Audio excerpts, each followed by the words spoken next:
आज चाइना हो या पाकिस्तान, रशिया हो या अमेरिका, यानी कि विश्व का कोई भी राष्ट्र ऐसा नहीं है जहां पर भारत के बराबर युवा शक्ति हो। केवल हमें छोटी छोटी बातों का ध्यान रखना है। हम आने वाले कई सदियों तक युवा रहेंगे, क्योंकि हमारी आधी से अधिक आबादी क्या है?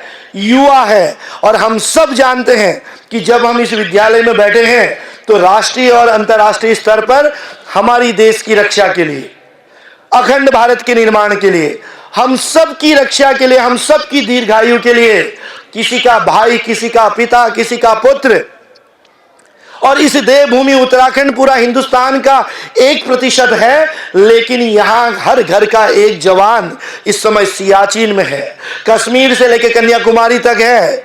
यानी कि देश का एक जवान, किसी का पिता, किसी का पुत्र, किसी का भाई, वो आप सब की रक्षा के लिए, हम सब की रक्षा के लिए, इस देवभूमि उत्तराखंड की रक्षा के लिए अपनी शहादत तक दे देता है।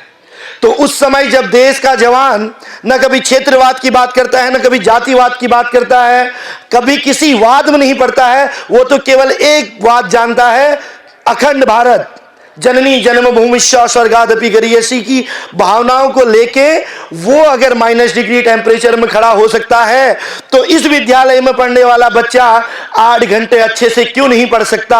वो देश के उन जवानों के लिए, उनकी शहादत के लिए, उनकी दीर्घायु के लिए, अखंड भारत के लिए, अपने माता पिता की दीर्घायु के लिए अपने आप को क्यों नहीं बदल सकता? उन छोटी छोटी बातों पर भी हम जाएंगे।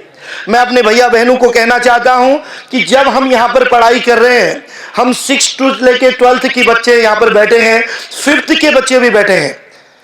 आप सोचिए कि ये 5वीं से लेके 12वीं तक की जो पढ़ाई होती है, ये छोटे छोटे फिजिक्स, केमिस्ट्री, बायो के क्वेश्चन, ये हिस्ट्री, ज्योग्राफी, समाजशास्त्र, ये हिंदी व्याकरण के छोटे छोटे क्वेश्चन, यही कल जब IAS और PCS के एग्जाम में हमको आगे बढ़ने के लिए हौसला देते हैं। लेकिन उसी समय जो सबसे महत्वपूर्ण है, जो सबसे बड़ी ताकत है, वो आपकी ताकत है आपका शरीर, आपका मानसिक विकास, आपका फिजिकल, आपका मेडिकल। और जब हम भैया बहन इस विद्यालय में पढ़ते हैं तो हम सब जानते हैं कि हमारे मम्मी पापा बहुत संघर्ष करते हैं। इसमें से बहुत सारे भैया बहनों के मम्मी पापा क्या कर रहे हैं? कोई प्राइवेट में है, कोई सरकारी में है, कई के छोटी मोटी 5-7 हज़ार की नौकरी भी कर रहे हैं। किसी के पापा इस समय आर्मी में होंगे, कोई अर्धसैनिक में होंगे, कोई पुलिस में होंगे। आप सोचिए ना कि हर माँ बाप अपने बच्चों के लिए अपना पूरा जीवन लगा देता है।